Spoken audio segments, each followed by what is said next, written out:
My parents forgot my birthday for years, so I cut them off for good. Hey Reddit, throw RA because this is heavy and honestly, I feel lost. I-28F just made the hardest decision of my life, and I need advice or even just a place to vent. My parents, they've forgotten my birthday for as long as I can remember. Like, literally, every year. It's become almost a joke in my head, except it hurts more every time. I grew up the middle child in a busy household. Dad obsessed with his job, mom juggling a million things, two siblings always needing something. Birthdays were supposed to be special, right? My earliest memories are of watching my brother blow out candles while everyone cheered, and later, my little sister opening piles of gifts. I'd clap along, pretending I was happy, and hope maybe my turn would be the same. It never was. Every year, I'd wake up full of hope, heart pounding, convinced this time someone would remember. Spoiler. They never did. I'm not writing this for pity. I need help understanding how to move on. It started small, you know? My 6th birthday, no cake, no presents, just a regular Wednesday. I remember coming home from school clutching a crayon drawing that said, "I'm 6." My mom glanced at it, distracted, and said, "That's nice, honey." That was it. That night, I listened to my parents argue about bills while my siblings squabbled over TV. No one said happy birthday. Back then, I figured they were tired. Or maybe they'd surprise me the next day. Kids are so good at making excuses for grown-ups. I waited for that surprise for years. Sometimes I'd even drop hints. "Did you know my birthday's coming up?" But the response was always, "Oh, is it? That's nice, sweetie." I kept hoping. Every year. I tried not to be jealous when my brother's birthday rolled around, complete with banners and the entire soccer team in the backyard. Or my sister's sleepovers and princess cakes. I cheered for them. I swallowed my own hurt and told myself, maybe next year, they'll remember me. By the time I was 12, the pattern was clear, but it still stung every single year. I'd wake up on my birthday with that sick mix of excitement and dread. At breakfast, I'd watch my parents rush around, packing lunches, shouting for lost shoes, and I'd sit quietly, hoping for even a happy birthday. Nothing. Sometimes, my friends at school would remember, handmade cards, maybe a cupcake smuggled in a backpack. I loved those moments, but they also made the silence at home louder. Once, a friend's mom called my house to ask about a birthday party for me, and my mom just laughed awkwardly, saying she didn't have time for all that fuss. I was embarrassed, like wanting to celebrate myself was some sort of crime. That night, I cried myself to sleep. I promised myself that next year, I wouldn't care so much. I'd grow up, toughen up. But the truth is, the longing never really went away. High school was worse in a way, because by then I understood what I was missing. Social media made it all so obvious. Friends posting photos of their surprise parties, heartfelt messages from parents, silly baby pictures. On my birthday, my phone would buzz with a few texts from friends, but nothing from my family. Not even a casual, happy birthday at the dinner table. One year, my best friend Sam insisted on throwing me a tiny party. She bought cupcakes, lit a candle, and made me a handmade card. I smiled and acted like it was enough, but when I got home and saw my parents binge-watching TV, not even glancing up as I walked in, something inside me cracked. I tried to talk to them once, sort of a clumsy, "Hey, it would be nice if we did something for my birthday, you know?" Dad didn't look up from his laptop. "You know we're busy, kiddo. Birthdays aren't a big deal." I guess mine weren't. I clung to hope way longer than I should have. Even after I left for college, I waited for a text, a call, anything, on my birthday. I'd watch my roommate's phone explode with messages from her family, while mine stayed stubbornly silent. I'd make excuses for my parents. They're old-fashioned, they just forget dates. They love me in their own way. But deep down it hurt. Every year felt like proof I didn't matter enough to be remembered. My siblings noticed too, but in a weird, distant way. My brother once joked, "Guess it's just bad luck being born in March, huh?" My little sister asked why I never had birthday parties. I shrugged, too embarrassed to explain. One year, I sent myself flowers from Mom and Dad, just to see if it would feel better. It didn't. It only made the ache sharper, reminding me that I was the only one who cared enough to try. By my mid-20s, I started dreading my birthday. Friends still tried to make it special. Dinners, cards, silly group selfies. But every celebration had a shadow. I'd fake laughter, but inside I'd be watching my phone, wondering if this would be the year my parents remembered. I'd even drop reminders the week before. mentioning my plans, joking about getting older, but it was like talking to a wall. Sometimes I get a text from my mom a few days late. "Oh, was it your birthday? Sorry, things have been so busy." Or my dad would send a thumbs up emoji to a group chat weeks later, as if that counted. I pretended it didn't matter.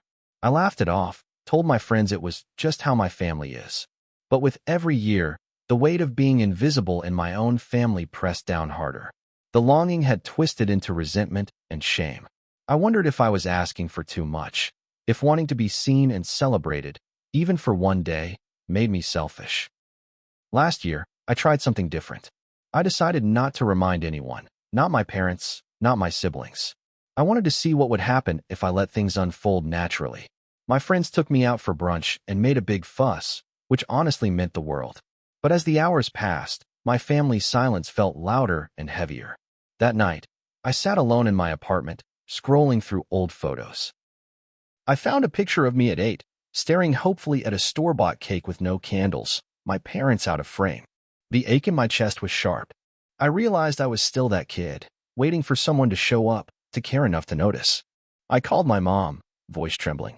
"Hey, did you know today's my birthday?" She paused. "Oh, sweetheart. I'm sorry. Work's been crazy. We'll do something next week, okay?" We both knew she wouldn't. I hung up and stared at the ceiling, the truth finally settling in. I wasn't going to be chosen. Not by them. Not ever. That call haunted me for weeks. My mom never brought up my birthday again, and neither did anyone else in my family. It felt like I'd been erased from their calendar, like I was just a background character in their lives. I started to wonder, if I disappeared, would they even notice? That thought scared me more than I wanted to admit. I confided in Sam, my best friend since forever. She listened without judgment and finally said, "You deserve better, you know. You don't have to keep proving you're worthy of love to people who never show up." Her words hit me hard. I'd spent so long chasing scraps of affection, trying to be easy, undemanding, hoping it would finally earn me what I needed. The truth was, I was exhausted. Tired of excusing them, tired of carrying the hope and disappointment all alone. Tired of making myself small just to fit into a family that barely noticed I was there. That was when the idea first crept in. What if I stopped trying? What if I chose myself, even if it meant being alone for a while?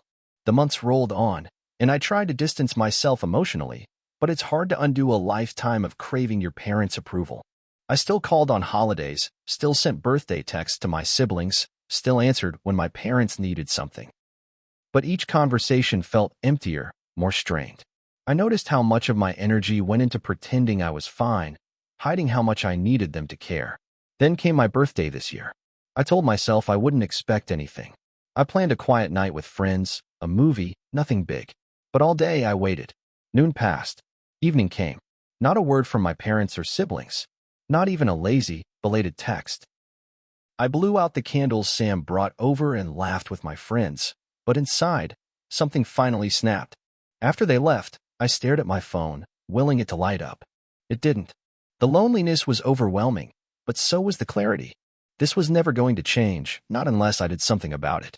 That night, I sat on my bed and wrote a long, honest message to my parents and siblings.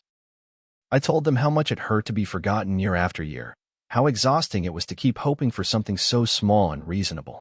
I poured out every memory, the missed birthdays, the empty promises, the silence that followed every time I reached out. My hand shook as I typed, but I didn't hold back. I hit send before I could lose my nerve. For a few days, I heard nothing.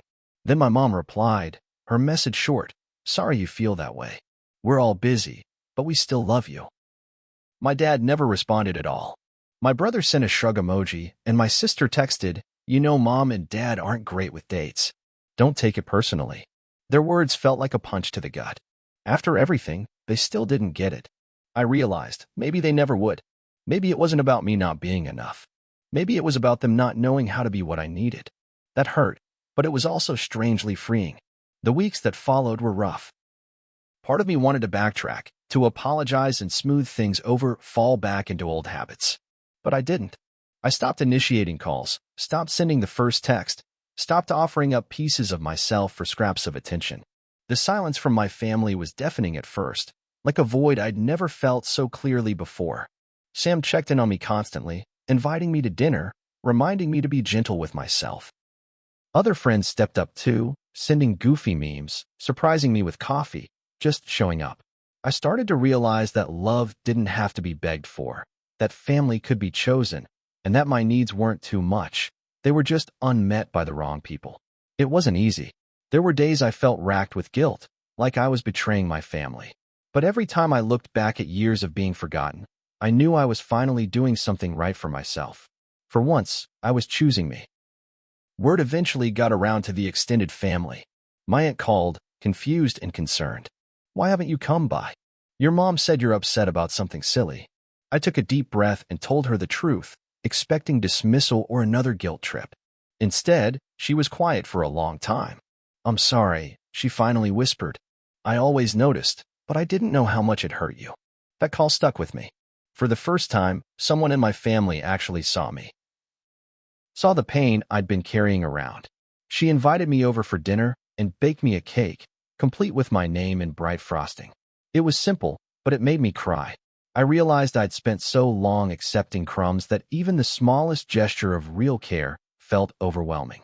I started saying yes to more invitations from friends and from the few relatives who reached out with real warmth. Each small act of kindness helped me rebuild, piece by piece, what my own family had chipped away at for so many years, my sense of self-worth. As the months went by, I grew stronger in ways I hadn't expected. I started therapy, something I'd put off for years, and began to understand just how deep the hurt went. My therapist helped me see that setting boundaries wasn't cruel or selfish. It was necessary. I learned to mourn what I never had, instead of blaming myself for not being easy enough to love. There were moments of doubt, sure. Sometimes I'd see families out together, laughing, celebrating, being loud and messy, and I'd feel that old ache. But it passed. I have my chosen family now, friends who remembered my favorite coffee order, who texted just to say they missed me, who made me feel wanted. My aunt checked in regularly, sometimes just to say she was proud of me. I realized healing isn't linear. Some days I felt empowered and free, others I felt hollow and sad. But every day, I grew a little more sure of my decision. I was finally living for myself, not just waiting for someone else to notice I existed. Cutting off my parents wasn't a one-time event. It was a choice I had to make over and over, especially when the loneliness crept in. Family gatherings still happened without me. My mom would sometimes send generic holiday texts, but I stopped replying. The guilt faded a bit each time I remembered all the birthdays I'd spent invisible, all the ways I'd shrunk myself just to keep the peace. Instead of looking back, I focused on building new traditions. My friends threw me a birthday picnic in the park that spring. Sam gave a toast, joking that I was finally aging in style. And everyone laughed, but I could see the love in their eyes. It wasn't flashy or perfect, but it was real. I took pictures, so many pictures, because I finally wanted to remember these moments. I started planning little celebrations for myself, too. A solo trip to the beach, a new book, a fancy dessert just because. Each act felt rebellious at first, but eventually it just felt right. I was learning to be my own advocate, to show up for myself in all the ways my parents never did. So here I am, months later, still healing but finally at peace with my choice. If you're reading this and feeling unseen in your own family, I want you to know, you aren't selfish for wanting to be loved or remembered. Setting boundaries doesn't make you the villain in your story. Sometimes the bravest thing you can do is choose yourself, even if it means letting go of the people you always thought you needed most. Looking back, I wish I'd stopped trying sooner. But I know now that I was always worthy, even when I felt invisible. Family isn't just blood. It's the people who show up, who listen, who make you feel like you matter. If you're struggling with the same pain, I hope my story helps you feel a little less alone. You deserve to be celebrated, not just on your birthday, but every day. And if your family can't see that, I promise there's another one out there waiting for you.